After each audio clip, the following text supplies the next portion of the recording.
Stock and flow. यहां से भी, इस टॉपिक से भी कई बार 3 नंबर का और 4 नंबर का सेपरेट क्वेश्चन एग्जाम में आ चुका है, तो तुम हेडिंग डाल सकती हो stock and flow. Stock and flow, ये दो वर्ड जितने आसान दिख रहे हैं ना, स्टॉक और फ्लो, ये जितने सिंपल शब्द दिख रहे हैं उतने सिंपल शब्द ये है नहीं, इस बात का ध्यान रखना, उतने सिंपल शब्द नहीं है। बच्चों को अक्सर कंफ्यूजन रहती है, क्योंकि पता है 3 नंबर में एक क्वेश्चन रहता है स्टॉक और फ्लो का, 3 नंबर में या 4 नंबर में एक क्वेश्चन आ सकता है। मैं ये नहीं कह रहा आएगा ही आएगा, आ सकता है और आता रहता है और कई बार आया हुआ भी है। तो स्टॉक और फ्लो का कंफ्यूजन ये रहता है, क्वेश्चन आता है बहुत सारी चीजें दे देगा, बहुत सारी टर्म्स दे देगा और पूछेगा इसमें से कौन सी चीज स्टॉक है और कौन सी चीज फ्लो है। जितना भी अब तक सारा एग्जाम्पल पूछा जा चुका है स्टॉक और फ्लो का, 20-25 एग्जाम्पल है बस। पिछले 10 साल के पेपर उठा के देखोगे ना, तो स्टॉक और फ्लो के बेस पर तुम्हें कम से कम कितने एग्जाम्पल मिल जाएंगे? टोटल 20-25 बस। उन 20-25 को पढ़ लो, याद नहीं करना, रटना नहीं है, समझकर कर लो बस। उसके बाद स्टॉक फ्लो का टॉपिक खत्म। तो काफी सारे एग्जाम्पल मैं भी लिखवा दूंगा, बाकी सारे एग्जाम्पल टेस्ट के थ्रू चले जाएंगे और साथ साथ चलते रहेंगे, तो इसमें कोई बहुत बड़ी बात नहीं है, एक बार ये टॉपिक समझ में आना चाहिए बस। पहले बेसिक चीज देखते हैं कि क्या मतलब होता है स्टॉक का और क्या मतलब होता है फ्लो का। मैं सीधा एग्जाम्पल से शुरुआत कराऊंगा, मैं कुछ डेफिनेशन नहीं बता रहा ना कुछ समझा रहा हूं, मैं तुम्हें पहले एग्जाम्पल दूंगा, ध्यान से सुनना। अगर मैं तुमसे बोलूं कि पानी मतलब कि हमारा वाटर, पानी रखा हुआ है टंकी के अंदर, पानी किस में रखा हुआ है? टंकी के अंदर रखा हुआ है। वाटर जो है किसके अंदर है? टैंक के अंदर है। मुझे बताओ, एक दिन बाद देखा तुमने उसके अंदर 10 लीटर पानी भरा हुआ था, तुमने एक दिन टंकी के अंदर झांक कर देखा और तुमने उसे कैलकुलेट करा और तुमने देखा कि उसके अंदर कितना लीटर पानी भरा हुआ था? 10 लीटर। मान लो कोई छोटी टंकी थी, या चलो 1000, है ना, 1000 लीटर, है ना, 10 लीटर थोड़ा मजाक बात लग रही है यार। 1000 लीटर पानी उसके अंदर भरा हुआ था। दूसरे दिन झांक कर देखा, बताओ बढ़ जाएगा क्या पानी? नहीं। क्या कम हो जाएगा? नहीं। मैं ये बात मानकर चल रहा हूं कि टंकी में कहीं पर भी कोई छेद नहीं है, कोई टोटी नहीं है, और ना ही इतनी गर्मी है कि पानी सूख जाएगा, ये बात मैं खुद मानकर चल रहा हूं। अब मुझे बताओ, पानी बढ़ जाएगा? नहीं। क्या पानी कम हो जाएगा? नहीं। अगले दिन देखा तब भी कितना लीटर था? 1000 लीटर था। 10 दिन बाद देखा तब भी कितना लीटर था? 1000 लीटर था। इसका मतलब ये हुआ कि उसके अंदर पानी का क्या हुआ था? स्टॉक हुआ था। तुमने 1 जनवरी को देखा तब भी पानी 1000 लीटर था, तुमने 10 जनवरी को देखा तब भी पानी 1000 लीटर था। ध्यान से सुनना मेरी बात को, जिस चीज में कुछ समय तक के लिए परिवर्तन नहीं होता, ध्यान से सुनो, बहुत ही इंपॉर्टेंट बात है, अगर मेरी बात को ध्यान से सुनोगे तो स्टॉक और फ्लो में कंफ्यूजन नहीं होगी, वरना मैं तुम्हें खुद कह रहा हूं इस बात को, ये टॉपिक में जितना बच्चों को पढ़ाता हूं, बच्चों को उतनी ज्यादा क्या होती है? कंफ्यूजन होती है, क्योंकि उन्हें बेसिक बात ही मालूम नहीं हो पाती, वो इसको रटने में चले जाते हैं। और मैं तुम्हें पहले बता रहा हूं, कितना रटोगे? इसके 20-25 एग्जाम्पल है और वहां पर आने वाले 3 या 4 एग्जाम्पल बस, इससे ज्यादा नहीं आएंगे। 20-25 तो आएंगे नहीं, 3 या 4 आएंगे। मान लो 20-25 में से जो 3 और 4 आए उसी में तुम्हें कंफ्यूजन हो गई, हो गया गलत क्वेश्चन, सारी मेहनत खराब। ठीक है, तो ध्यान से समझो, जिस चीज में जल्दी जल्दी परिवर्तन नहीं आता, समय के साथ साथ परिवर्तन नहीं आता, कुछ समय तक परिवर्तन नहीं आता, जिसकी कैलकुलेशन हम कैसे करते हैं? जिसकी कैलकुलेशन हम कैसे करते हैं? किसी पॉइंट ऑफ टाइम पर। जिसकी कैलकुलेशन कैसे की जाती है? पॉइंट ऑफ टाइम पर। जिसको कैसे मेजर किया जाता है? किसी पर्टिकुलर पॉइंट ऑफ टाइम पर। वो चीजें कहलाती हैं स्टॉक। वो चीजें क्या कहलाती हैं? स्टॉक। टंकी के अंदर पानी रखा हुआ है, क्या है? स्टॉक है। अब ध्यान से सुनना, फ्लो का एग्जांपल दूंगा। टंकी की तुमने टोटी खोल दी, टंकी की क्या खोल दी? टोटी खोल दी। टोटी में से पानी निकल रहा है, बह रहा है, पानी निकल रहा है, बह रहा है, नीचे बाल्टी वगैरह कुछ नहीं लगाई, टोटी खोली थी और पानी बहने लगा। मुझे बताओ ये जो पानी बह रहा है परिवर्तन हो रहा है ना लगातार, हर एक सेकंड के अंदर परिवर्तन हो रहा है, हर एक मिनट के अंदर परिवर्तन हो रहा है, हर एक घंटे के अंदर परिवर्तन हो रहा है। पानी धीरे धीरे क्या होता जा रहा है, बहता जा रहा है, जिसमें लगातार परिवर्तन होता रहता है। ऐसी चीजें कहलाती हैं फ्लो, जिसमें लगातार परिवर्तन होता रहता है। फ्लो को मेजर किया जाता है टाइम इंटरवल में। फ्लो को कैसे मेजर किया जाता है, किसी पर्टिकुलर टाइम इंटरवल में। लेकिन स्टॉक को कैसे मेजर किया जाता है, किसी पर्टिकुलर पॉइंट ऑफ टाइम पर। फॉर एग्जांपल तुमने 1 जनवरी को चेक करा पानी इतना था, तुमने 10 जनवरी को, किसी पर्टिकुलर पॉइंट ऑफ टाइम समझ रहे हो ना, किसी एक डेट पर, किसी एक समय पर चेक जब हम करते हैं तो वो चीजें कहलाती हैं स्टॉक। और जिसमें चेंज होता रहता है इंटरवल। मान लो तुमने 2 बजे से लेकर 3 बजे तक टोटी को खुला छोड़ा रखा, पानी बह चला जा रहा है ना, क्या हो रहा है, उसका फ्लो हो रहा है। तुम बैंक में गए, बैंक में जाते हैं ना भाई, हर कोई जाता है आज के समय में बैंक, बिना बैंक के तो किसी का भी कोई गुजारा होता ही नहीं है आजकल, है ना। तो तुम बैंक में गए, बैंक में जाने के बाद तुमने ये देखा कि यार मेरा 1 जुलाई को मेरे अकाउंट में 25,000 रुपए थे। कितने रुपए थे, 25,000 रुपए। मैंने बताया था किसी भी चीज की मेजरमेंट जब किसी पर्टिकुलर टाइम पीरियड में की जाती है, किसी पर्टिकुलर पॉइंट ऑफ टाइम पर की जाती है, तो वो चीजें कहलाती है स्टॉक। मुझे बताओ ये 25,000 रहेंगे ना, तुमने किस डेट पर चेक करे, 1 जुलाई को कितने रुपए रहे, उसके अंदर 25,000 रुपए रहे। ऐसी चीजें क्या कहलाएंगी, स्टॉक। ऐसी चीजें क्या कहलाएंगी, स्टॉक। फिर तुम 1 अगस्त को गए, फिर तुमने 1 अगस्त को देखा कि थोड़ा बहुत क्या बन गया, उसमें इंटरेस्ट बन गया, थोड़ा बहुत क्या बन गया, इंटरेस्ट बन गया। फिर से तुमने 1 अगस्त को देखा, एक पॉइंट ऑफ टाइम पर देखा, समझ रहे हो ना, किसी पर्टिकुलर पॉइंट ऑफ टाइम पर जब हम किसी चीज को मेजर करते हैं तो वो चीजें कहलाती हैं स्टॉक। और जब हम किसी को टाइम इंटरवल में मेजर करते हैं, एक समय अवधि के अंदर मेजर करते हैं, तो वो चीजें कहलाती हैं फ्लो। एक एग्जांपल देता हूं, 1 तारीख को तुम देखे 25,000, फिर 1 अगस्त को देखा 30,000, है ना। 1 तारीख, 2 तारीख, किसी पर्टिकुलर पॉइंट ऑफ टाइम पर, मतलब कि स्टॉक, ठीक है। अब एक एग्जांपल और देता हूं इसी के अंदर, तुमने बैंक में से पर मंथ कितने निकाले, 10,000 निकाले पर मंथ। देखो अब ध्यान से सुनना, फ्लो पहचानने की एक टेक्निक और बता देता हूं, फ्लो को पहचानने का एक तरीका और बता देता हूं।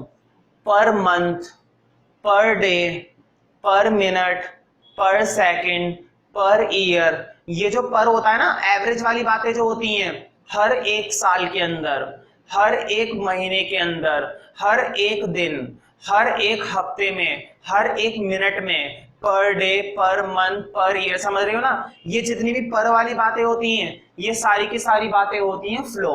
तो मैंने क्या बोला है, तुमने पर मंथ बैंक से कितने निकाले, 10,000 निकाले। बताओ मैंने स्टॉक बोला या फ्लो बोला। इसका मतलब ये हुआ कि हर महीने तुम कितने निकाल के लाते हो, 10,000। फिर अगले महीने गए, फिर कितने निकाल के लाए, 10,000। फिर अगले महीने गए, फिर कितने निकाल के लाए, 10,000। हर बार 10,000 का क्या बन रहा है, फ्लो बन रहा है। जब कोई चीज लगातार चलती रहती है, चलती रहती है, चलती रहती है, तो वो क्या कहलाती है, फ्लो। और जब कोई चीज कुछ समय तक के लिए रुकी भी होती है, कुछ समय तक के लिए किसी पॉइंट ऑफ टाइम पर रुकी भी होती है, तो वो चीज कहलाती है स्टॉक। ठीक है, एक एग्जांपल और देता हूं, इकोनॉमिक्स का एग्जांपल। ये समझ में आ गया ना। देखो इस एग्जांपल को मैं फिर से रिपीट कर रहा हूं, बैंक में रखा हुआ पैसा, ध्यान से सुनना, बैंक में रखा हुआ पैसा स्टॉक। बैंक से लगातार निकलने वाला पैसा, लगातार, लगातार मतलब हर दिन, हर हफ्ते, हर महीने, हर साल, समझ रहे हो ना। Per day, per year, per month, पर वीक, निकलने वाला पैसा, ये तुम्हारा फ्लो। ठीक है, अब ध्यान से सुनो, घर में रखा हुआ पैसा स्टॉक, घर से खर्च किया जाने वाला पैसा फ्लो, क्योंकि खर्च क्या एक ही दिन होता है, नहीं, रोज कभी कुछ खर्च करते हैं, कभी कुछ खर्च करते हैं। आज 500 रुपए खर्च कर लिए, कल 1000 रुपए खर्च कर दिए, एक दिन 2 रुपए खर्च करे, एक दिन खर्च ही नहीं करा, फिर अगले दिन बहुत सारे पैसे खर्च कर दिए। तो लगातार होने वाला खर्च फ्लो, लेकिन रखा हुआ पैसा स्टॉक। जब कोई चीज रुकी हुई है, एक जगह रखी हुई है, कोई परिवर्तन नहीं हो रहा कुछ समय के लिए, तो उसके अंदर क्या नेचर पाया जाता है? स्टॉक। और कोई चीज जो लगातार परिवर्तित हो रही है, चेंज होती जा रही है, जो चल रही है, वो चीज क्या कहलाती है? फ्लो। एक एग्जांपल और दे देता हूं मैं स्टॉक और फ्लो का, बहुत ही बड़ी एग्जांपल है मेरे पास भाई। मुझे बताओ, कोई फैक्ट्री है जहां पर लकड़ी का काम होता है, लकड़ी से क्या बनाया जाता है? फर्नीचर। लकड़ी का फर्नीचर होता है ना भाई, चेयर वगैरह हो गई तुम्हारी, चेयर हो गया, बेड वगैरह हो गया, है ना, टेबल वगैरह हो गई, लकड़ी से क्या बनाई जाती है? फर्नीचर बनाए जाते हैं।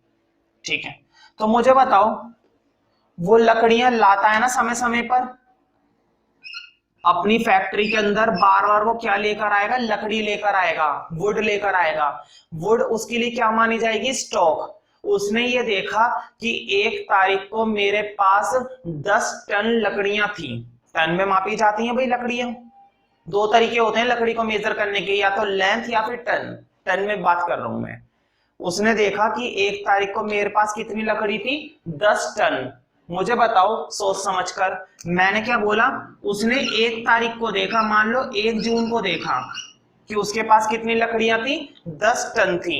मुझे बताओ, उसका ये स्टॉक है या फ्लो है? ये लकड़ियों का अमाउंट उसका स्टॉक माना जाएगा या उसका फ्लो माना जाएगा? ये माना जाएगा उसका स्टॉक, क्योंकि उसने क्या देखा? 1 जून को। उसने क्या देखा? 1 जून को। अब देखो जरा, अगर उसने 1 जून से लेकर, 1 जून से लेकर, ध्यान से सुनना, 1 जून से लेकर 5 सितंबर तक का, 1 जून से लेकर 5 सितंबर तक का मेजरमेंट करा कि कितनी लकड़ी आई और कितनी लकड़ी गई, कितना मेरे पास वुड आया और कितना वुड लग गया। तो मुझे बताओ, ये क्या देख रहा है? वो ये स्टॉक देख रहा है? नहीं, ये स्टॉक नहीं देख रहा है, ये देख रहा है वो फ्लो, कि कितना लकड़ियों में चेंज हुआ है, कम हुई है लकड़ियां या ज्यादा हुई है। और वैसे भी फ्लो देखा जाता है टाइम इंटरवल के अंदर, और स्टॉक देखा जाता है किसी पॉइंट ऑफ टाइम के अंदर। फॉर एग्जांपल, अगर मैं इंडिया के अंदर पॉपुलेशन को मेजर कर रहा हूं, ध्यान से सुनना, इंडिया के अंदर पॉपुलेशन दिन प्रतिदिन चेंज होती रहती है ना, तो इन चीजों का ध्यान रखो। जब हम किसी चीज को टाइम इंटरवल में देखते हैं तो फ्लो, और जब किसी चीज को किसी पॉइंट ऑफ टाइम पर देखते हैं तो स्टॉक। तो क्या होता है भाई? स्टॉक होता है। तो स्टॉक और फ्लो के बारे में और भी बातें करेंगे। पता है, स्टॉक और फ्लो को मैं जितना भी पढ़ा दूं, कितनी भी डेफिनेशन समझा दूं, मैं कितना भी रिपीट करवा दूं, स्टॉक और फ्लो तभी समझ में आएगा जब तुम कई सारे एग्जाम्पल करोगे। तो मेरे पास 20-25 एग्जाम्पल है, जितने भी एग्जाम में आ चुके हैं सारे के सारे, एक भी फालतू का एग्जाम्पल नहीं है, सारे के सारे एग्जाम में आते रहते हैं। तो वो हो जाएंगे ना, उसके बाद तुम्हारा स्टॉक और फ्लो का टॉपिक बिल्कुल ही खत्म हो जाएगा और फिर तुम्हें प्रॉपर तरीके से समझ में आएगा। तो देखो, स्टॉक एंड फ्लो का हेडिंग डाल देना, वो तुमने डाल ही दिया होगा। डिफरेंस की फॉर्म में लिखना है, ब्रैकेट में लिख लेना डिफरेंस, मतलब कि मैं डिफरेंस लिखवाने वाला हूं। क्या लिखवाने वाला हूं? डिफरेंस। तो जब भी कोई डिफरेंस लिखे करो ना इको में, तो टेबुलर फॉर्म बना के लिखे करो। एक तरफ तो लिखना है स्टॉक और एक तरफ लिखना है फ्लो। तो पहले लिखो स्टॉक के लिए नंबर 1। देखो नंबर 1 के अंदर तो मैं दोनों की डेफिनेशन लिखाऊंगा। नंबर 1 पॉइंट के अंदर तो मैं दोनों की क्या लिखाऊंगा? डेफिनेशन। तो लिखो, stock means that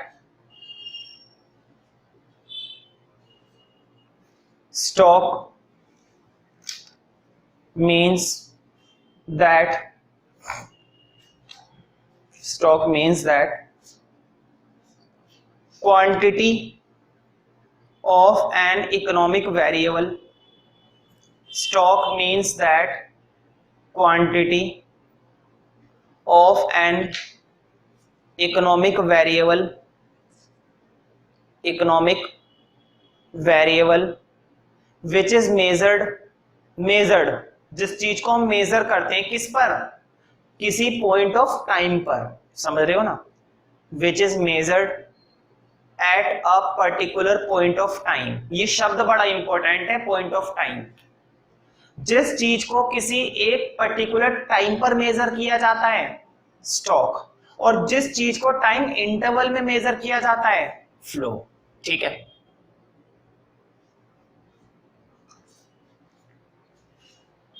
stock means that quantity of an economic variable which is measured at a particular point of time, which is measured at a particular point of time। ठीक है, अब उधर लिखो, ये पर्टिकुलर टाइम पे major नहीं होता, ये टाइम इंटरवल में मेजर होता है, 1 महीने से लेकर 2 महीने तक, पूरे 1 साल के अंदर, है ना, पॉइंट ऑफ टाइम पर नहीं, टाइम इंटरवल में। तो लिखो flow is that quantity of an economic variable which is measured, यहां तक तो सेम है, flow is that quantity of an economic variable,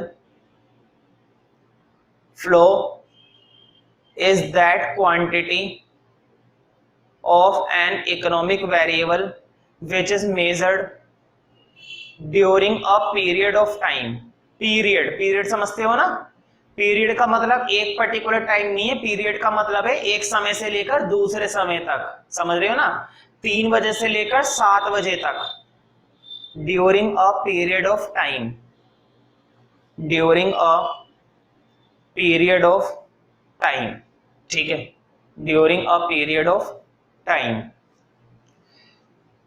number 2 लिखो, स्टॉक में कोई फर्क नहीं पड़ता, स्टॉक को तुम कभी भी चेक कर लो, स्टॉक को तो तुम कभी भी चेक कर सकते हो। फॉर एग्जांपल बैंक में जाकर कोई नियम थोड़ी ना है कि 1 साल के अंदर देखोगे, 2 साल के अंदर देखोगे, अभी जाकर देख लो कि तुम्हारे अकाउंट में कितने पैसे हैं।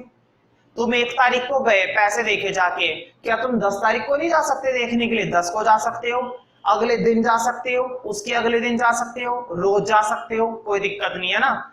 स्टॉक का कोई टाइम डायमेंशन नहीं होता, इसका कोई टाइम नहीं होता स्टॉक का। पानी रखा हुआ है टंकी के अंदर, तो मुझे बताओ रखा ही रहेगा, जब मर्जी जाकर देख लो, रखा हुआ है, स्टॉक है। स्टॉक का मतलब क्या, जब मर्जी देखो, कम या ज्यादा तो होने वाला है नहीं जब तक तुम ना करो कुछ, है ना। लेकिन अगर टंकी की टोटी खोल दी तो बताओ टाइम इंटरवल है ना कि 1 घंटे तक के अंदर अंदर सारा पानी निकल जाएगा, टाइम इंटरवल है। 1 घंटे में निकल जाएगा, 2 घंटे में निकल जाएगा, 5 घंटे में निकल जाएगा, ये 1 दिन में निकल जाएगा, लेकिन निकल जाएगा। ये टाइम पर डिपेंड करता है फ्लो, लेकिन स्टॉक को कोई फर्क नहीं पड़ता। बैंक के अंदर 25,000 रुपए है तो 25 ही रहेंगे, ठीक है। अगर उस पर इंटरेस्ट लग रहा है तो बताओ, इंटरेस्ट हर एक 6 महीने में लगेगा ना, उसका एक टाइम इंटरवल है। तो लिखो नंबर 2 में, स्टॉक का कोई टाइम डायमेंशन नहीं होता, जबकि फ्लो का टाइम डायमेंशन होता है, पर डे के हिसाब से, पर ईयर के हिसाब से, पर मंथ के हिसाब से। ध्यान रखना, मैं तुम्हें 3 डिफरेंस लिखवाऊंगा और तीनों डिफरेंस है ना तुम्हें हेल्प करेंगे पहचानने में। फर्स्ट डिफरेंस में मैंने ये बताया है कि स्टॉक को कैसे मेजर किया जाता है एक पॉइंट ऑफ टाइम पर, और फ्लो को कैसे मेजर किया जाता है एक टाइम इंटरवल पर, समझ रहे हो ना। एक तरीका तो ये है। ये डिफरेंस तुम्हें तब काम आएंगे जब क्वेश्चन तुम्हें वो देगा टर्म्स, और वो तुमसे पूछेगा कि कौन सी चीज स्टॉक है और कौन सी चीज फ्लो है, तो वहां पर पहचानने में बड़ी हेल्प मिलती है इनकी, इसलिए ध्यान से समझो। अब लिखो नंबर 2, stock has no time dimension. ये वाला डिफरेंस बहुत इंपॉर्टेंट है, इससे बच्चों को बहुत पता चलता है, इससे बच्चे बहुत पहचान पाते हैं कि कौन सी चीज स्टॉक है और कौन सी चीज फ्लो है। जिसका कोई टाइम डायमेंशन ना हो वो स्टॉक, जिसका टाइम डायमेंशन हो वो फ्लो। तो लिखो नंबर 2 में, stock has no time dimension, stock has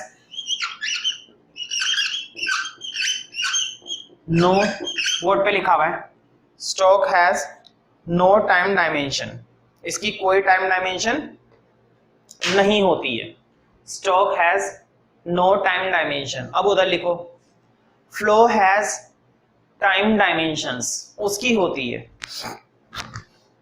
flow has time dimensions, flow has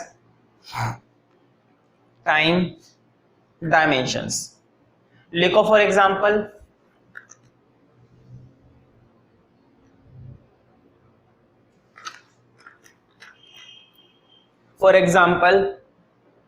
per day, है ना, प्रतिदिन, per day, comma, per hour, है ना, प्रति घंटा, पर आवर, बोर्ड पे लिख देता हूं चलो मैं। कुछ बच्चे इसको पर आवर पढ़ते हैं, आवर नहीं बोलते हैं, आर बोलते हैं, आर, एच साइलेंट होता है। For example per day, per hour, per month, per year, per day, per hour, per month and per year, ठीक है, हर साल, है ना, हर साल, हर घंटे, हर महीने, ठीक। तो ध्यान रखना, स्टॉक तो एक सिंपल सा कंसेप्ट है, ये छोटे लेवल का कंसेप्ट है। मुझे बताओ, अगर मैं तुमसे कह रहा हूं कि मेरे पास 25 चेयर का स्टॉक है, 25 चेयर का क्या है, स्टॉक है, तो बताओ, एक सिंपल सी बात है कि 25 चेयर है, मेरे पास क्या है, 25 चेयर है। अगर मैं चेंज ही ना कहूं तो अगले साल भी कितनी रहेंगी, 25 रहेंगी। अगर टूट फूट को शामिल ना करें तो अगले साल भी कितनी रहेंगी, फिर 25 रहेंगी। तो बताओ क्या कोई चेंज आएगा, नहीं। तो स्टॉक जो कंसेप्ट होता है ना, ये स्टैटिक कंसेप्ट होता है। स्टैटिक मतलब इसमें परिवर्तन नहीं होता, जब तक तुम खुद कुछ ना करो इसमें परिवर्तन नहीं होता है। तो लिखो नंबर 3 में कि स्टॉक कैसा कंसेप्ट है, स्टैटिक। स्टैटिक का मतलब होता है जिसमें चेंज ना हो, जिसके अंदर क्या ना होता है, चेंज। तो लिखो नंबर 3 में stock is a static. Static को ना तुम सिंपल कंसेप्ट भी कह सकते हो, ये एक सिंपल कंसेप्ट है, जबकि फ्लो एक डायनामिक कंसेप्ट है। इसकी बहुत सारी धारणाएं हैं लेकिन स्टॉक की कोई धारणा नहीं है।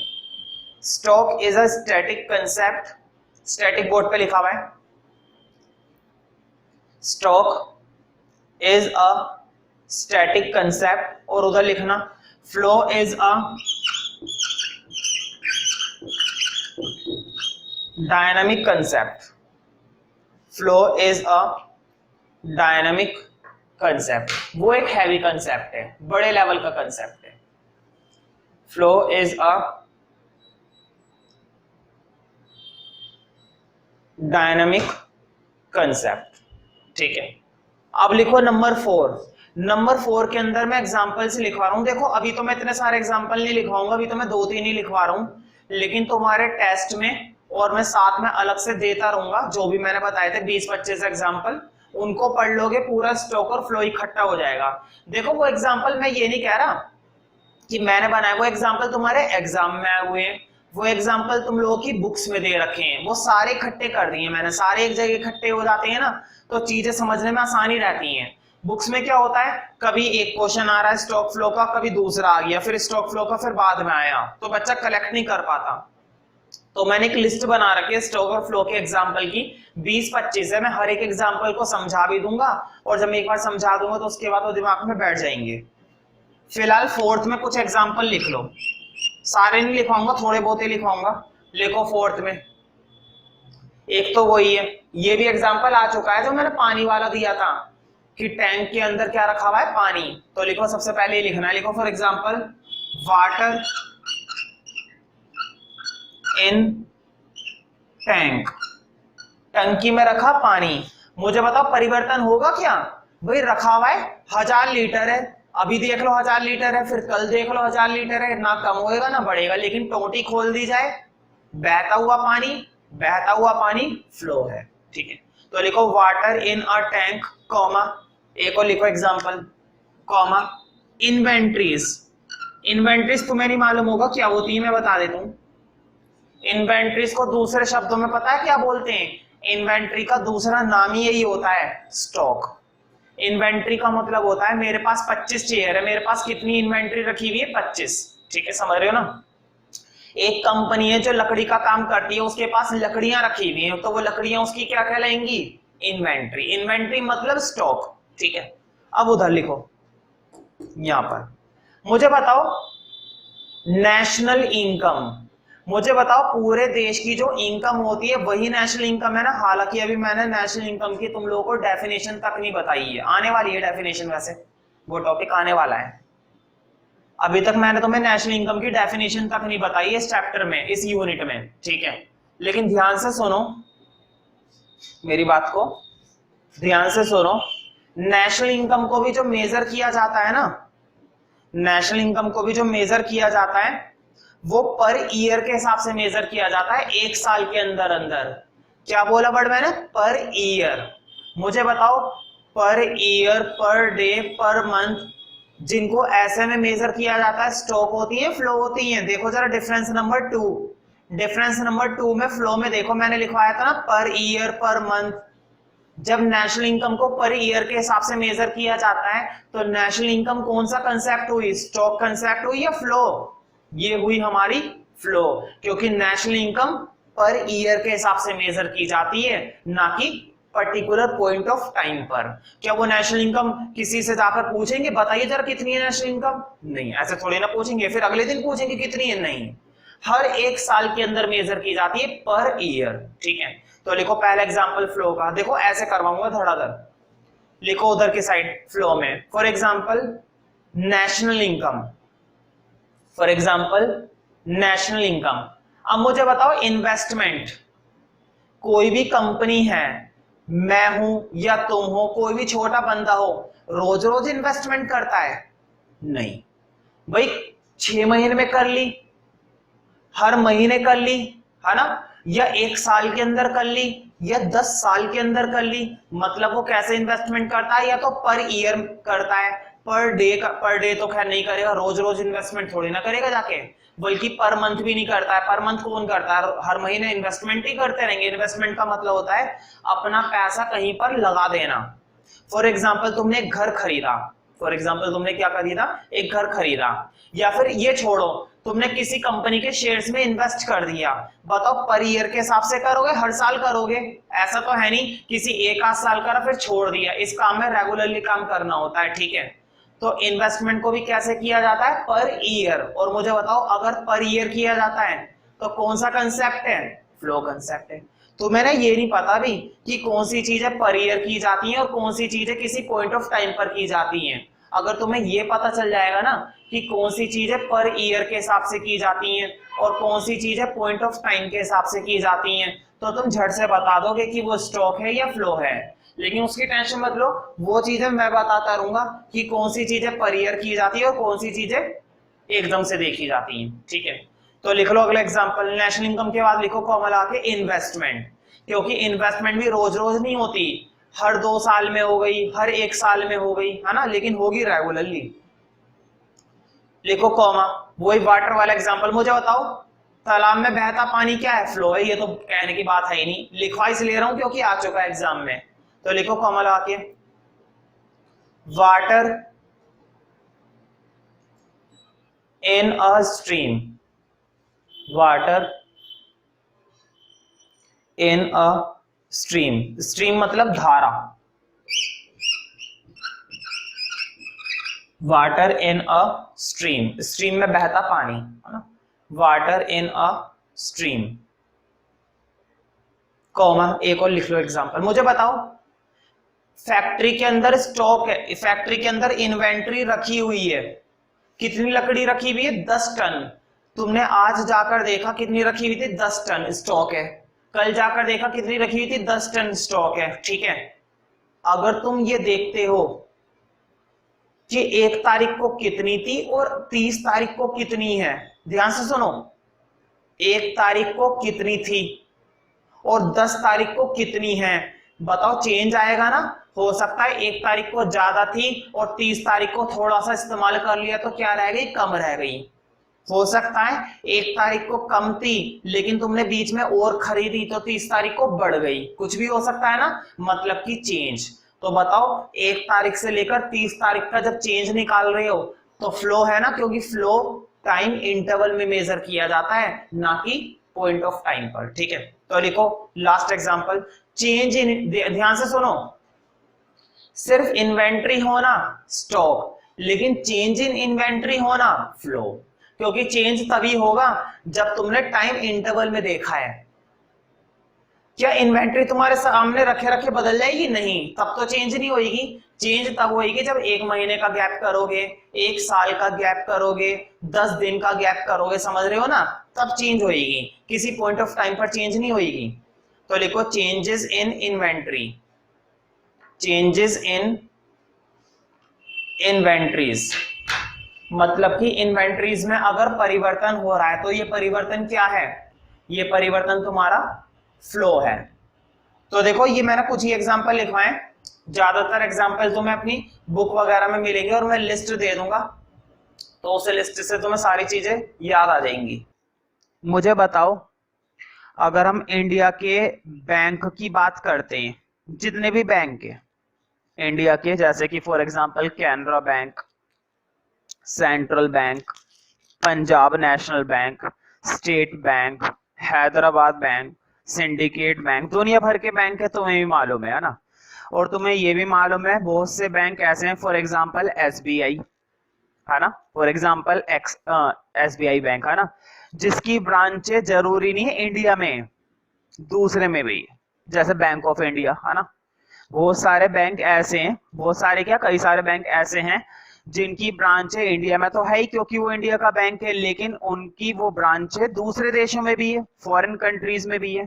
मुझे बताओ, अगर कोई बैंक हमारे इंडिया का है और वो कहां पर है? अभी इंडिया में ही है, उसकी कोई ब्रांच कहां पर है? इंडिया के अंदर ही है, ठीक है। तो मुझे बताओ, अगर हमारा बैंक हमारी कंट्री के अंदर ही खुला हुआ है, हमारी कंट्री के अंदर ही उसकी कोई ब्रांच खुली हुई है, तो उसके अंदर कितना इंटरेस्ट दिया जाएगा सेविंग पर, कितना लोन देना पड़ेगा, कितना रिजर्व रखना पड़ेगा, कितना कैश डिपॉजिट करना पड़ेगा, सारे रूल्स, सारे रेगुलेशन, हर तरह की चीज कौन कंट्रोल करेगी? हमारी कंट्री या दूसरी कंट्री? ध्यान से सुनो, कोई बैंक है जिसकी कोई ब्रांच हमारी कंट्री में, हमारा बैंक है और हमारी कंट्री में ही खुला हुआ है, कौन कंट्रोल करेगा भाई? अपनी कंट्री को कंट्रोल करेगी, अपनी कंट्री की गवर्नमेंट कंट्रोल करेगी। सारे रूल्स, सारे रेगुलेशन कौन कंट्रोल करेंगे? हम लोग कंट्रोल करेंगे। हम लोग का मतलब है गवर्नमेंट कंट्रोल करेगी, करेगी ना। अब देखो जरा, हमारी ही बैंक की ब्रांच किसी दूसरी कंट्री में खुली हुई है, फॉर एग्जाम्पल सपोज कोई सी भी फॉरेन कंट्री है, मैं नाम तो नहीं बता रहा, लेकिन तुम गूगल पे सर्च करोगे तो तुम्हें पता चल जाएगा। कोई सी फॉरेन कंट्री में हमारा, मान लो एसबीआई की ब्रांच खुली हुई है ना, तुम्हें मालूम है खुली हुई भतेरी है ना। माना कि दूसरी कंट्री है, बैंक तो हमारा है, अगर हम अपनी बैंक की ब्रांच किसी दूसरी कंट्री में खोलते हैं तो वहां की गवर्नमेंट कंट्रोल करेगी? नहीं, वो ज्यादा से ज्यादा बस इतना मैनेज करेगी कि हम कोई इलीगल काम ना करें, वो उसकी मैनेजमेंट है। लेकिन हम कितना कैश ट्रांसफर करेंगे, कितना कैश रखेंगे, क्या इंटरेस्ट देना चाहते हैं, वो सारे रूल्स एंड सारे रेगुलेशन कौन कंट्रोल करेगी? हमारी गवर्नमेंट। इसका मतलब ये हुआ कि अगर कोई बैंक हमारी कंट्री का होता है तो हम वहां पर तो अपना फ्रीडम इस्तेमाल करते ही करते हैं, लेकिन हमारे ही बैंक की ब्रांच बेशक दूसरी कंट्री में, वहां पर भी हमें अपनी फ्रीडम मिलेगी ही मिलेगी। क्यों? क्योंकि भाई बैंक तो हमारा है। तो ध्यान रखना, जब भी कहीं पर भी ऐसा कोई सा भी एरिया जहां पर गवर्नमेंट अपने रूल्स लागू करती है, ऐसा कोई सा एरिया जहां पर गवर्नमेंट अपना रेगुलेशन करती है, ऐसा कोई सा भी एरिया जहां पर गवर्नमेंट चीजों को कंट्रोल करना पसंद करती है, ऐसा कोई सा भी एरिया जहां पर गवर्नमेंट को और हम लोगों को क्या महसूस होती है? Freedom. That area, that particular boundary is known as economic, that particular boundary is known as economic territory. कहते नहीं, टेरिटरी का मतलब होता है क्षेत्र भूमि, कहते नहीं है ये मेरी टेरिटरी है, जैसी तू इसके अंदर आएगा बाहर नहीं जाने दूंगा, वही चीज इकोनॉमिक टेरिटरी कहने का मतलब एक तरीके से ऐसी जियोग्राफिकल बाउंड्री जहां पर गवर्नमेंट पूरी तरह से क्या महसूस करती है? फ्रीडम। जहां पर गवर्नमेंट चीजों को क्या करती है? कंट्रोल। मुझे बताओ, अगर कोई अमेरिकन बैंक है हमारी कंट्री के अंदर सपोज, क्या उस बैंक के अंदर हम बोलेंगे कि क्या करें क्या ना करें? नहीं, सारी एक्टिविटीज कौन कंट्रोल करेगी? अमेरिका। सारी एक्टिविटीज कौन कंट्रोल करेगा? अमेरिका। हाँ, हम इस बात का जरूर ध्यान रखेंगे कि कोई सा भी इलीगल काम ना हो, ये बात हमारे अंडर में। भाई वो तो नॉर्मल है, क्या कोई बैंक दूसरे देश का हमारी कंट्री में खोला हुआ है तो क्या हम इलीगल काम होने देंगे? नहीं, ये तो हमें कंट्रोल करना है। लेकिन हाँ, उस बैंक के अंदर क्या क्या करना है, कैसी एक्टिविटीज करनी है, वो उसका काम है। हम इलीगल काम नहीं होने देंगे, जो भी काम करना है लीगल करो, हम मना नहीं कर रहे। तो ये तो हुआ बैंक का एग्जाम्पल। बैंक के एग्जाम्पल से बच्चे ज्यादा फैमिलियर होते हैं, इसलिए उन्हें जल्दी समझ में आ जाता है। अब एक नया वर्ड और होता है एम्बेसी। एम्बेसी वो गवर्नमेंट एरिया होता है इंडिया के अंदर भी, पता नहीं अभी तुम्हें, इंडिया के अंदर भी अलग अलग देशों की दुनिया भर की एम्बेसी खुली हुई है हमारे देश में। जैसे कुवैत, कुवैत की एम्बेसी है हमारे साउथ की तरफ। एम्बेसी का मतलब होता है एक ऐसा एरिया, ध्यान से सुनना, एम्बेसी कहने का मतलब एक ऐसी बिल्डिंग, एक ऐसा एरिया जहां पर उस गवर्नमेंट का पार्ट लगा हुआ है। फॉर एग्जांपल, अगर कोई यूएस एम्बेसी है, यूनाइटेड स्टेट की कोई एम्बेसी हमारी कंट्री में खुली हुई है, तो ध्यान रखना, हमारी कंट्री में बेशक वो एम्बेसी खुली भी है, इसका मतलब ये नहीं है कि वो हमारी इकोनॉमिक टेरिटरी का पार्ट है। उसके अंदर सारी एक्टिविटीज कौन डिसाइड करेगी? यूएस। उसके अंदर सारे रूल्स और रेगुलेशन कौन कंट्रोल करेगी? यूएस। हम कुछ नहीं कर सकते, हम कुछ भी नहीं कर सकते। हाँ, अगर इंडिया के लोग उसके अंदर काम करना चाहते हैं, कर सकते हैं, मोस्ट वेलकम। इंडिया के लोग अगर उस एम्बेसी के अंदर जाकर काम करना चाहते हैं, भाई काम करेंगे, सैलरी लेंगे, सीधी बात है, तो काम कर सकते हैं। लेकिन क्या यूएस की एम्बेसी हमारी इकोनॉमिक टेरिटरी में शामिल होगी? नहीं, क्योंकि ये यूनाइटेड स्टेट की एम्बेसी है। इसके अंदर वही एक्टिविटी की जाएगी, वही रूल्स लागू होंगे, वही रेगुलेशन होगा जो कौन चाहती है? यूएस की गवर्नमेंट। इसका मतलब ये हुआ कि अगर कोई फॉरेन कंट्री की एम्बेसी हमारी कंट्री में खुली भी होती है तो वो हमारी इकोनॉमिक टेरिटरी का पार्ट नहीं होती है। अब जरा इधर देखो वर्ड पे, हमारी इंडियन एम्बेसी है, मान लो हमारी भी ब्रांच है, ऐसी बात नहीं है, हमारी कोई इंडियन एम्बेसी, समझ में आ गया ना? एम्बेसी का मतलब होता है गवर्नमेंट का एक छोटा सा पार्ट जहां पर गवर्नमेंट अपनी एक्टिविटीज करती है। तो जरूरी नहीं अपनी कंट्री में करती है, दूसरी कंट्रीज में भी करती है। तो हमारी इंडियन एम्बेसी है जो कि मान लो इंग्लैंड में खुली हुई है, इंग्लैंड में, चाइना में, है ना? हमारी कुछ एम्बेसी इंग्लैंड में खुली हुई है और चाइना में खुली हुई है। देखो, हमारी एम्बेसी दूसरे देश में खुली हुई है, लेकिन क्या वो हमारी इकोनॉमिक टेरिटरी का पार्ट नहीं है? बिल्कुल। इसके अंदर हर तरह की एक्टिविटी जो करनी है वो हम लोग डिसाइड करेंगे, ना कि चाइना वाले। क्या करना है, क्या रूल्स बनाने हैं, वो सब हम डिसाइड करेंगे, ना कि इंग्लैंड वाले। तो कहने का मतलब ये, वो एरिया जहां पर गवर्नमेंट अपना क्या इस्तेमाल करती है? फ्रीडम। वो एरिया जहां पर गवर्नमेंट अपनी क्या इस्तेमाल करती है? Power. That area, that particular geographical boundary is known as economic territory. That particular boundary is known as territory, economic territory. कहने का मतलब ये, जहां पर तुम अपने गुड्स और सर्विसेज प्रोड्यूस कर सकते हो, किसी भी तरह की कोई रोक टोक नहीं। भाई गुड्स सर्विसेज प्रोड्यूस करने का मतलब है लीगल, ऐसे नहीं है कि तुम दूसरे की कंट्री में अपनी एम्बेसी में हथियार बना रहे हो, ऐसा कुछ नहीं। इलीगल काम नहीं, लीगल काम, है ना? अगर इलीगल हुआ तो चाइना वाले कंट्रोल करेंगे, हो सकता है बंद करवा दे तुम्हारी एम्बेसी, तब तो इंग्लैंड वाले भी कंट्रोल करेंगे, हो सकता है तुम्हारी एम्बेसी बंद करवा दे, ठीक है? तो इलीगल बात नहीं हो रही है, लीगल बात हो रही है, ठीक है?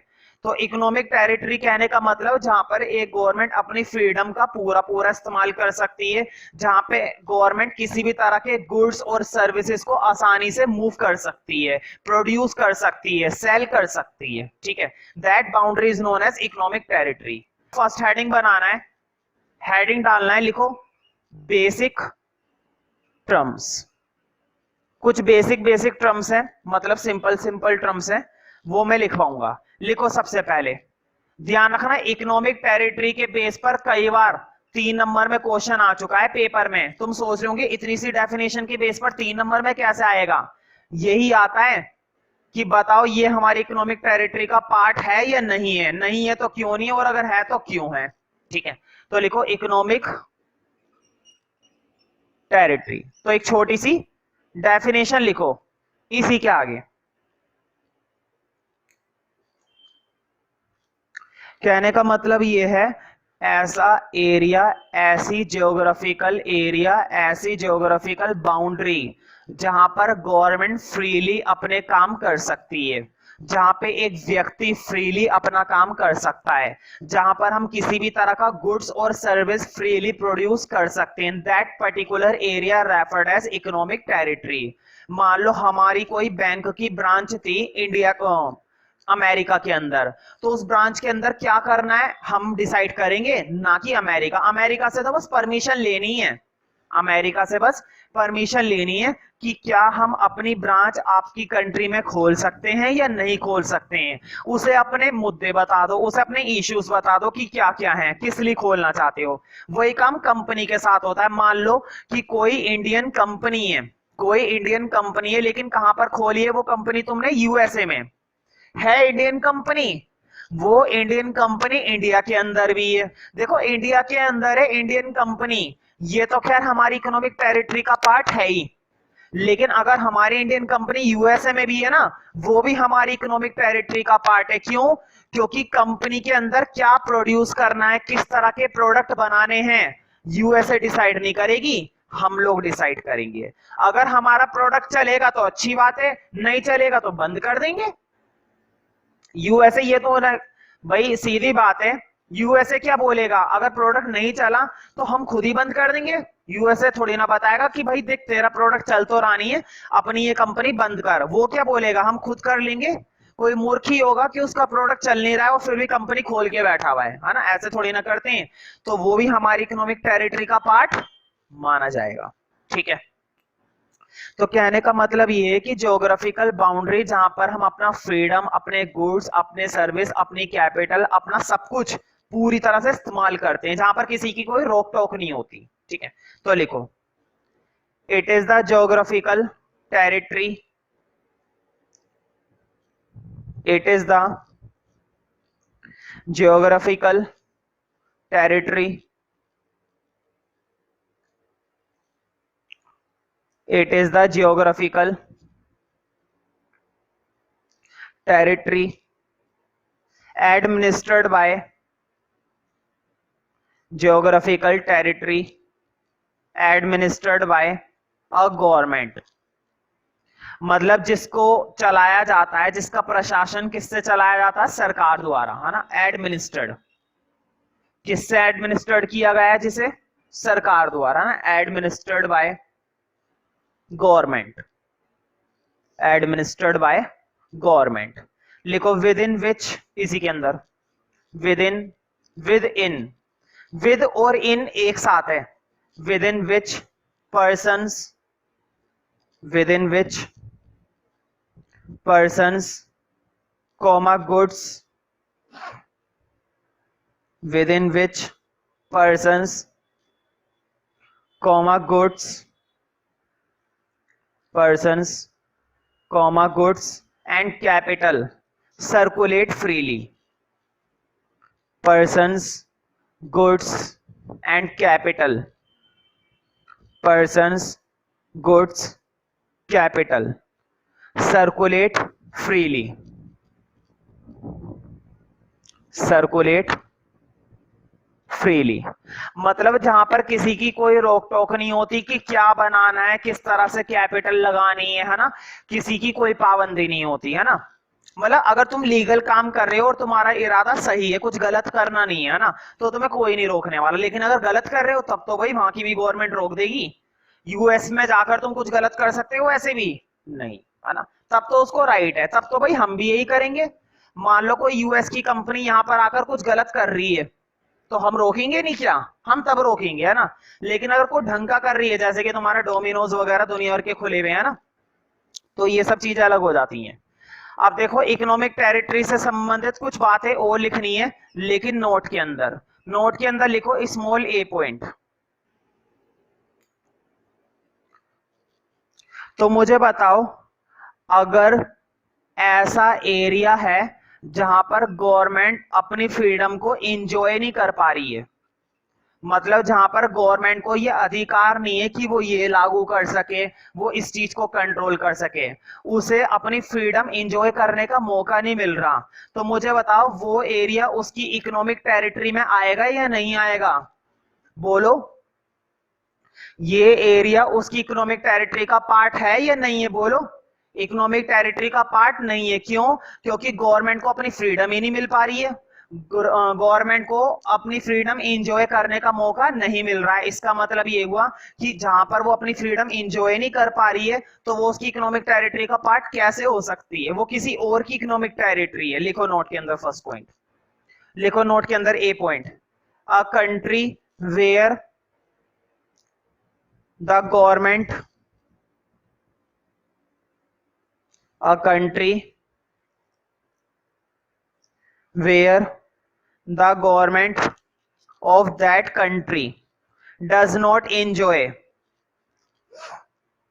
a country where the government of that country, the government of that country does not enjoy the freedom, does not enjoy the freedom,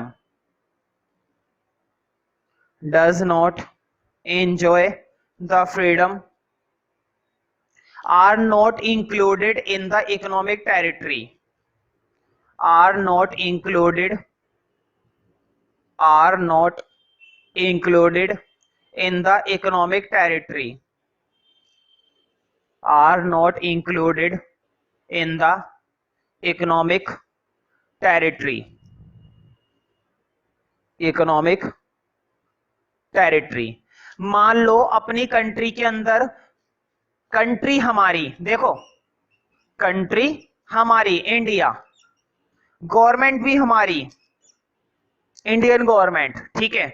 हमारी कंट्री के अंदर हमारी गवर्नमेंट के सामने एक अमेरिकन बैंक खुला हुआ है। क्या खुला हुआ है? American bank. क्या हमारी गवर्नमेंट किसी भी तरह का रूल और रेगुलेशन इस बैंक के अंदर चला सकती है? नहीं। हम लीगली तो कंट्रोल कर सकते हैं कि ये कुछ गलत काम ना करे, लेकिन क्या इंटरेस्ट रेट रखनी है, लोन कितना प्रोवाइड करना है, कितना कैश रखना है, कितना गोल्ड रखना है, इतनी सारी बातों को हम इस बैंक के अंदर लागू नहीं कर सकते। कौन लागू कर सकती है? अमेरिका। हम नहीं कर सकते। तो हमारी कंट्री की, हमारी गवर्नमेंट को यहां पर अपनी फ्रीडम का एंजॉय करने का मौका नहीं मिल पा रहा है। क्या हमारी गवर्नमेंट को यहां पर फ्रीडम मिल पा रही है? अंदर नहीं, क्योंकि ये बैंक किसका है? अमेरिका का। ये हमारी इकोनॉमिक टेरिटरी का पार्ट नहीं है। ये किसकी इकोनॉमिक टेरिटरी का पार्ट है? अमेरिका की। समझ रहे हो ना? इसी तरह से अगर मैं बैंक हटा दूं और एम्बेसी लगा दूं तो एक ही बात है। मैं बैंक बार बार इसलिए बोलता हूं क्योंकि बच्चों को बैंक के बारे में ज्यादा फेमिलियर होता है, कुछ बच्चों को एम्बेसी पता भी नहीं होती क्या होती है, ठीक है। एम्बेसी बिल्कुल बैंक की तरह ट्रीट करो इसको, एक कंपनी की तरह, है ना। अब लिखो बी पॉइंट नोट के अंदर। अब मैं कुछ एग्जांपल लिखाऊंगा। लिखो बी पॉइंट में, लिखो the US embassy in India. देखो वर्ड पे, ये अमेरिकन एम्बेसी थी। क्या इस एम्बेसी के अंदर हमारी गवर्नमेंट कुछ भी कर सकती है? नहीं। क्यों? क्योंकि यूएस एम्बेसी बेशक हमारी कंट्री में है, लेकिन ये फिर भी किसकी टेरिटरी का पार्ट है? यूएस की। जियोग्राफिकली सोचोगे तो तुम बोलोगे भैया ये एम्बेसी हमारी कंट्री के अंदर खुली हुई है, तो हमारी कंट्री का पार्ट होती। नहीं, कंट्री की बात नहीं हो रही, इकोनॉमिक टेरिटरी की बात हो रही है। ये हमारी टेरिटरी का पार्ट नहीं है, ये उसकी टेरिटरी का पार्ट है। क्यों? क्योंकि यहां पर हम किसी भी तरह का रूल और रेगुलेशन इंपैक्ट नहीं कर सकते। इसको कंट्रोल करने का काम कौन कर रही है? अमेरिका। अमेरिका कर रहा है इसको कंट्रोल, हम नहीं। हमने तो सिर्फ जगह दी है, हमने तो सिर्फ इसको यहां पर एक बिल्डिंग दी है कि हाँ भाई ठीक है, हमारी कंट्री में इस बिल्डिंग में आप अपनी एम्बेसी खोल लो, हमें रेंट दे देना, ईयर के हिसाब से रेंट दे देना बस, ठीक है। तो लिखो बी पॉइंट में, the US embassy in India. मैं बोर्ड पे लिख देता हूं एम्बेसी की spelling. The US embassy in India, मुझे बताओ किसका पार्ट है? अमेरिका का या हमारी इकोनॉमिक टेरिटरी का? बोलो, अमेरिका की इकोनॉमिक टेरिटरी का पार्ट माना जाएगा। तो लिखो the US embassy in India is a part of economic territory of USA. The US Embassy in India, the US Embassy in India is a part of economic territory of USA. Is a part of economic territory of USA. इसी तरह से ध्यान से सुनो, देखो अगर हमारी embassy, Indian embassy, जब हमारी कंट्री में दूसरे लोग एम्बेसी खोल रहे हैं तो हम नहीं खोल सकते। हमारी एम्बेसी कहां पर खुली हुई है? वॉशिंगटन में। मालूम है ना, दूसरी कंट्री का पार्ट है वॉशिंगटन। हमारी एम्बेसी वॉशिंगटन में खुली भी है, हमारी एम्बेसी दूसरे देश में खुली भी है। तो मुझे बताओ, अगर दूसरे देश में खुली भी है तो क्या इसके अंदर क्या कायदे बनाए जाएंगे, क्या कानून है, क्या रूल्स और रेगुलेशन है? वॉशिंगटन डिसाइड करेगा या हम? हमारी एम्बेसी है, हमने बस उनसे परमिशन ली है खोलने की, बस उसके बाद सब कुछ हमारा कंट्रोल है। क्या बनाना है, कैसे बनाना है, क्या रूल्स रेगुलेशन बनाने हैं, सारी चीजें हम डिसाइड करेंगे। मतलब हमारी गवर्नमेंट इसके अंदर फ्रीडम यूज करेगी। तो ध्यान रखना, अगर हमारी एम्बेसी दूसरी कंट्री में खुली भी है, फ्रीडम अभी भी हमारा ही है, तो ये हमारी इकोनॉमिक टेरिटरी का पार्ट माना जाएगा। ठीक है, इसके अंदर जो भी प्रोडक्शन होगा वो हमारा, इसके अंदर जो भी खर्चा होगा वो भी हमारा, इसके अंदर जितना पैसा लगाना है वो भी हमारा, जो रूल बनाना है वो रूल भी हमारा। ठीक है, तो सी पॉइंट में लिखो the Indian embassy in Washington, the Indian embassy. देखो मैं बार बार एम्बेसी के नाम से बोल रहा हूं, पेपर में और टेस्ट में तुम्हारे बैंक के नाम से भी आ जाता है, कंपनी के नाम से भी आ जाता है, बस बैंक बोलो या कंपनी, है ना, इंडियन कंपनी, इंडियन बैंक, ऐसे। The Indian embassy in Washington is a part of economic territory of India, है ना, इंडिया की टेरिटरी का पार्ट है ये, ना कि वॉशिंगटन की। The Indian embassy in Washington, the Indian embassy in Washington is a part of economic territory of India, economic territory of India, है ना, हमारी टेरिटरी है, हमारी क्षेत्र भूमि है, इसके अंदर कोई अपना कानून नहीं चला सकता, हम चलाएंगे अपना कानून। हमारी ब्रांच अगर लंदन में है तो अभी भी हमारी ही ब्रांच है, वो लंदन की नहीं हुई। ये तो वही बात हो गई, मैंने तुम्हें थोड़ी देर के लिए अपना पेन दिया, इसका मतलब ये थोड़ी ना ये पेन तुम्हारा हो गया, पेन अभी भी मेरा ही है, इसके अंदर जो इंक डालूंगा वो भी मेरी है, कितनी डालनी है ये भी मेरी है, समझ रहे हो ना। तो ये मेरी अभी भी इकोनॉमिक टेरिटरी का पार्ट है, तुम्हारा नहीं हुआ।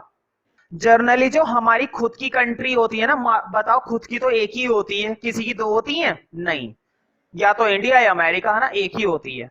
तो जो खुद की कंट्री होती है ना उसको बोला जाता है जनरली होम कंट्री, खुद की मतलब अपनी, अपने घर जैसी अपनी कंट्री। और जो अपनी कंट्री को छोड़कर दूसरी बसती है वो जनरली कहलाती है फॉरेन कंट्री। लेकिन मैं होम कंट्री की जगह एक नया वर्ड बोलूंगा, इसको बोला जाता है डोमेस्टिक कंट्री। डोमेस्टिक, घरेलू, हिंदी में क्या बोलते हैं भाई? घरेलू, डोमेस्टिक कंट्री। तो जैसे कि अगर हम इंडियन हैं तो हमारी डोमेस्टिक कंट्री क्या मानी जाएगी? इंडिया। अगर तुम अमेरिका से आए हो, अमेरिका में रहते हो, सब कुछ अमेरिका के लिए करते हो, तो तुम क्या माने जाओगे? अमेरिकन। और तुम्हारी डोमेस्टिक कंट्री क्या मानी जाएगी? अमेरिका। समझ रहे हो ना। तो देखो दो बातें होती हैं, या तो डोमेस्टिक कंट्री होती है या फिर फॉरेन कंट्री होती है। अभी अभी मैंने बताया था इकोनॉमिक टेरिटरी, इकोनॉमिक टेरिटरी। देखो कोई कंपनी है जो इंडिया के अंदर है, इंडियन कंपनी है जो इंडिया के अंदर है, वो हमारी इकोनॉमिक टेरिटरी का पार्ट है ना। देखो हमारी कंपनी हमारी ही कंट्री में, तब तो है ही अपना पार्ट। कंपनी भी इंडियन और अपने ही देश के अंदर है, तो इकोनॉमिक टेरिटरी में तो आएगा ही।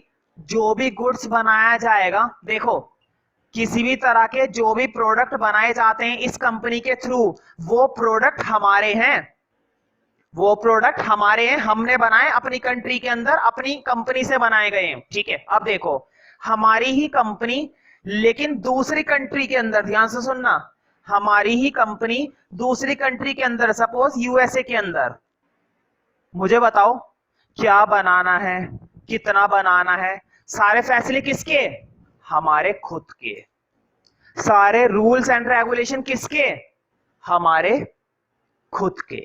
मैंने बताया था ना, कंपनी हमारी है, बेशक दूसरे की कंट्री में खुली हुई है, लेकिन ये हमारी इकोनॉमिक टेरिटरी का पार्ट है ना। तो ध्यान रखना, इसके अंदर जो भी प्रोडक्ट बनाया जाएगा, इसके अंदर जितने भी प्रोडक्ट बनाए जा रहे हैं या जो भी प्रोडक्ट बनाया जाएगा, वो प्रोडक्ट भी हमारा ही है, यूएसए का नहीं है। देखो ध्यान से, बेशक जो प्रोडक्ट बनाया जाएगा उस प्रोडक्ट को हम इंडिया में लाके तो बेचेंगे नहीं। मुझे बताओ, हमारी कंपनी यूएसए में खुली हुई है, वहां पर हमने माल बनाया, मैं मानता हूं माल हमारा है, इंडिया का है माल, तो क्या इंडिया में लाकर बेचोगे, नहीं, वहीं के लोगों को बेचोगे ना। माल अभी भी हमारा ही है, लोगों ने खरीद लिया, अब उनका हो गया, लेकिन जब तक वो गुड हमने प्रोड्यूस करा है ना, वो प्रोडक्शन हमारा है। तो ध्यान रखना, जितना भी प्रोडक्ट इकोनॉमिक टेरिटरी के अंदर बनता है, ध्यान से देखो, बहुत इंपॉर्टेंट डेफिनेशन है, मैक्रो की डेफिनेशन अगर ध्यान से समझ ली तो तुम्हें न्यूमेरिकल का काम करने में जरा सी भी दिक्कत नहीं होने वाली, और सिर्फ बहुत ही ज्यादा ध्यान से उन चीजों को सुनना है जिस पर मैं इतना जोर दे रहा हूं। अगर जरा सी भी लापरवाही बरत दी तो तुम्हें आगे के न्यूमेरिकल और टर्म समझने में बहुत दिक्कत होने वाली है, इसलिए ध्यान से सुनो हर एक चीज को। देखो,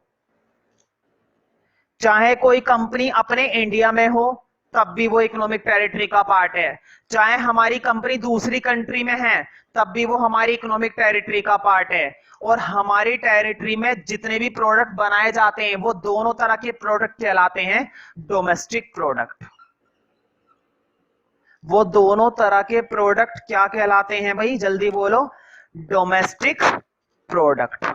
क्या कहलाते हैं, डोमेस्टिक प्रोडक्ट। तो देखो कितनी आसान डेफिनेशन, दो बातें आएंगी, एक तो आएगा डोमेस्टिक प्रोडक्ट और एक आएगा नेशनल प्रोडक्ट। ध्यान से सुनो, domestic product are those products which are produced in the economic territory of that country। Domestic product कहने का मतलब ऐसे प्रोडक्ट जो किसी कंट्री की इकोनॉमिक टेरिटरी के अंदर बनाए जा रहे, ध्यान रखना, टेरिटरी के अंदर बनाए जा रहे, कंट्री के अंदर नहीं। देखो ये कंट्री के अंदर बनाया गया है, ये कंट्री से बाहर बनाया गया है, लेकिन फिर भी दोनों के दोनों क्या है, डोमेस्टिक प्रोडक्ट है। डोमेस्टिक का मतलब ये नहीं होता है कि डोमेस्टिक कंट्री के अंदर बनाए गए हैं, डोमेस्टिक का मतलब ये होता है कि वो हमारी इकोनॉमिक टेरिटरी के अंदर बनाए गए, फिर वो टेरिटरी दूसरी कंट्री के अंदर हो हमारी, या फिर वो टेरिटरी अपनी कंट्री के अंदर हो। समझ रहे हो ना। कुछ बच्चों को लगता है कि डोमेस्टिक प्रोडक्ट कहने का मतलब जो हमारी खुद की कंट्री में बनाए गए, नहीं, डोमेस्टिक प्रोडक्ट की डेफिनेशन में डोमेस्टिक कंट्री का वर्ड नहीं आ रहा है, डोमेस्टिक प्रोडक्ट की डेफिनेशन में इकोनॉमिक टेरिटरी का वर्ड आ रहा है। मतलब जो प्रोडक्शन हमारी टेरिटरी के अंदर हुआ है, that production referred as domestic product. उसी प्रोडक्शन को हम क्या कहते हैं भाई, डोमेस्टिक प्रोडक्ट, उसी को बोला जाता है डोमेस्टिक प्रोडक्ट, और बहुत ही इंपॉर्टेंट है। तो नोट के अंदर है ना, अब चौथा, मतलब मैंने ए बी सी 3 पॉइंट लिखवाए थे ना, अब नोट के अंदर ही डी पॉइंट लिखो, और डी में लिखो डोमेस्टिक प्रोडक्ट, लिखो डी के अंदर डोमेस्टिक प्रोडक्ट। अब लिखो डेफिनेशन कि क्या चीज है डोमेस्टिक प्रोडक्ट। तो देखो जितनी भी चीजें हमारी टेरिटरी के अंदर बनाई जाती है, ध्यान रखना, कंट्री के अंदर नहीं, कंट्री के अंदर नहीं, टेरिटरी के अंदर। और तुम्हें मालूम है टेरिटरी अपनी कंट्री के अंदर भी हो सकती है और हमारी टेरिटरी दूसरी कंट्री के अंदर भी हो सकती है, ठीक है। तो डोमेस्टिक प्रोडक्ट का फैसला कंट्री के हिसाब से नहीं होता है, डोमेस्टिक प्रोडक्ट का फैसला टेरिटरी के हिसाब से होता है। और वो टेरिटरी चाहे अपनी कंट्री में हो चाहे दूसरे की कंट्री में हो, टेरिटरी टेरिटरी होती है। लिखो डोमेस्टिक प्रोडक्ट के लिए, लिखो production activity, production activity takes place production activity takes place in the economic territory, production activity takes place in the economic territory, in the economic territory, produce domestic product, क्या produce करती है फिर वो, domestic product, produce domestic product. Economic territory के बाद अगली definition आ रही है। अब अगला टॉपिक चलेगा रेजिडेंट के बेस पर। Resident, what do you mean by resident and non resident? बच्चों को पॉलिटी के अकॉर्डिंग, पोल साइंस के अकॉर्डिंग ये लगता है कि जो सिटीजन होता है वही रेजिडेंट होता है, लेकिन ध्यान रखना हम बात कर रहे हैं इकोनॉमिक्स की, है ना। मुझे भी मालूम है अगर कोई सिटीजन है तो वो रेजिडेंट अपने आप माना जाएगा, नागरिक है, लेकिन तुम्हें मालूम है सिटीजन एक पॉलिटिकल टर्म है। अब मैं बात कर रहा हूँ रेजिडेंट की। रेजिडेंट एक इकोनॉमिक टर्म है। हमें सिटीजन में और रेजिडेंट में कंफ्यूज नहीं होना है। मैं सिटीजन की बात ही नहीं करूंगा, ना ही तुम्हें इको में सिटीजन का वर्ड मिलेगा। हमें मुद्दे की बात करनी है रेजिडेंट। रेजिडेंट के लिए कुछ करना जरूरी नहीं होता है। देखो, रेजिडेंट का मतलब है हम उस पर्सन को कहते हैं, रेजिडेंट कहने का मतलब वो व्यक्ति जो जरूरी नहीं है उस कंट्री का है या उस कंट्री का नहीं है। एक एग्जांपल देता हूं, जरूरी नहीं है कि वो उस कंट्री का है या उस कंट्री का नहीं। एक एग्जांपल देता हूं, अगर वो कोई इकोनॉमिक वर्क कर रहा है, मतलब ऐसा वर्क कर रहा है जिससे किसका संबंध है, पैसे से, है ना। कोई कैसा काम कर रहा है, मनी वाला। फॉर एग्जांपल देखो बोर्ड पे, बहुत ही इंटरेस्टिंग एग्जांपल मैं दूंगा। तुम्हारी कंपनी यूएसए में खुली हुई थी, इंडियन कंपनी यूएसए में खुली हुई थी। चलो ठीक है, मुझे बताओ यूएसए में कंपनी खोलकर बैठे हुए हो, कुछ करते भी हो या खोल रखा है, कुछ करते हैं ना। मान लो प्रोडक्शन करते हैं किसी चीज का, कोई प्रोडक्ट बनाते हैं, कोई बहुत ही पॉपुलर प्रोडक्ट है वो बनाते हैं। मुझे बताओ प्रोडक्ट ऐसे ही बनाते हो या वर्कर चाहिए? वर्कर चाहिए ना, बिल्कुल। प्रोडक्ट बनाने के लिए क्या चाहिए, वर्कर चाहिए।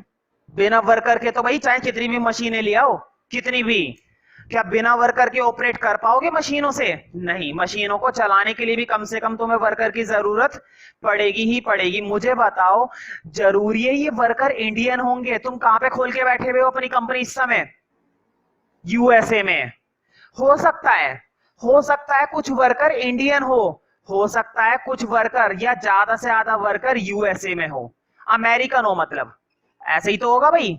तुम अपनी कंपनी यूएसए में खोल के बैठे हुए हो, 90% वर्कर तुम्हें कौन सा मिलेगा, अमेरिकन ही तो मिलेगा। क्या इंडिया से लेकर जाओगे अपने वर्कर? नहीं भाई, मेरी कंपनी में अपने वर्कर से काम करवाओ, नहीं, not possible for each firm, each company. हर एक कंपनी के लिए ऐसा करना मुश्किल काम है, तो तुम्हें वहीं के लोगों को काम देना पड़ेगा। प्रोडक्ट तुम्हारा है, कंपनी तुम्हारी है, लेकिन वर्कर अमेरिका के हैं। मुझे बताओ ये वर्कर बेशक अमेरिका के हैं, लेकिन इनका जो इकोनॉमिक वर्क हो रहा है, ध्यान से सुनना मेरी बात को, मेरी बातों को सुनोगे रेजिडेंट चिपक जाएगा दिमाग में, बिल्कुल। बंदे अमेरिका के हैं, लोग अमेरिका के हैं, लेकिन ये जो इकोनॉमिक वर्क कर रहे हैं, ये जो इकोनॉमिक वर्क कर रहे हैं किसके लिए कर रहे हैं? इंडियन कंपनी के लिए, इंडियन कंपनी के लिए। ध्यान रखना, चाहे कोई बंदा, देखो जो इंडिया का वर्कर है वो तो रेजिडेंट है ही भाई, सीधी सी बात है, वो तो रेजिडेंट है ही, लेकिन जो इंडिया का नहीं है वो भी तुम्हारे लिए काम कर रहा है ना, वो भी तुम्हारा क्या माना जाएगा, रेजिडेंट। तो रेजिडेंट का मतलब होता है वो व्यक्ति जो किसी भी तरह का इकोनॉमिक वर्क करता है किसी कंट्री के लिए, वो उस कंट्री का क्या माना जाता है, रेजिडेंट। भले ही वो कंट्री उसकी हो या ना हो। एक एग्जांपल देता हूं, अमेरिकन बैंक है इंडिया के अंदर, ध्यान से सुनना। चलो मैं बोर्ड पे बनाता चलूंगा, फिर देखो कितनी आसानी से समझ में आएगा। आधी बातें तो समझ में आई गई होंगी, मैं तो इसके अंदर अंधाधुंध समझा सकता हूं। एक अमेरिकन बैंक है, लेकिन वो बैंक कहां पर है इस समय? इंडिया में। मुझे बताओ, इंडिया के अंदर बैंक खुला हुआ है अमेरिका का, पहले तो मुझे बताओ हमारी इकोनॉमिक टेरिटरी का पार्ट है या उसकी उसकी टेरिटरी का पार्ट है ना? बिल्कुल ठीक। इंडिया के अंदर खुला हुआ है, जरूरी है इस बैंक के अंदर सारे काम करने वाले अमेरिकन हो? ये तो जरूरी नहीं है। क्यों? क्योंकि भाई अमेरिकन बैंक के अंदर काम करवाना है अमेरिका को, बस वो कुछ वर्कर कुछ एम्प्लॉय कहां से कर लेगा? वो इंडिया से ले लेगा। मुझे बताओ हमारे इंडियन पीपल किस बैंक के लिए काम करने लग गए? अमेरिकन बैंक के लिए। हमारे लोगों का इकोनॉमिक वर्क किसके लिए हो रहा है? अमेरिका के लिए। हमारे लोग वो रेजिडेंट नहीं माने जाएंगे, वो रेजिडेंट किसके माने जाएंगे? अमेरिका के। लेकिन सिटीजन किसके हैं? इंडिया के। फर्क समझ में आया? रहते ही यहां पर हैं, जन्म यहां पर हुआ उन लोगों का, लेकिन अब जो वो काम कर रहे हैं ना, वो काम किसके लिए कर रहे हैं? अमेरिकन बैंक के लिए कर रहे हैं। वो सिटीजन हमारे हैं, वो जो इंडियन पीपल उस बैंक में काम कर रहे हैं ना, वो सिटीजन हमारे हैं, लेकिन वो रेजिडेंट किसके हैं? अमेरिका के। वो रेजिडेंट किसके हैं? अमेरिका के। क्यों? क्योंकि उनका जो इकोनॉमिक इंटरेस्ट है, उनका जो इकोनॉमिक वर्क है, वो किसके लिए हो रहा है? अमेरिका के लिए। तो कहने का मतलब ये, रेजिडेंट कहने का मतलब is a person who does economic work for a particular country. जो जिस कंट्री के लिए काम कर रहा है ना, वो उस कंट्री का रेजिडेंट माना जाएगा, भले ही वो कंट्री उसकी हो या ना हो। समझ रहे हो ना? तो नंबर 2 में तुमने हेडिंग डाला है रेजिडेंट। अभी मैं इसके बारे में दुनिया भर के एग्जांपल है मेरे में, अंधाधुंध बता सकता हूं। पहले रेजिडेंट की एक डेफिनेशन लिखो। लिखो, a resident is a person, a resident is a person, a resident is a person, is a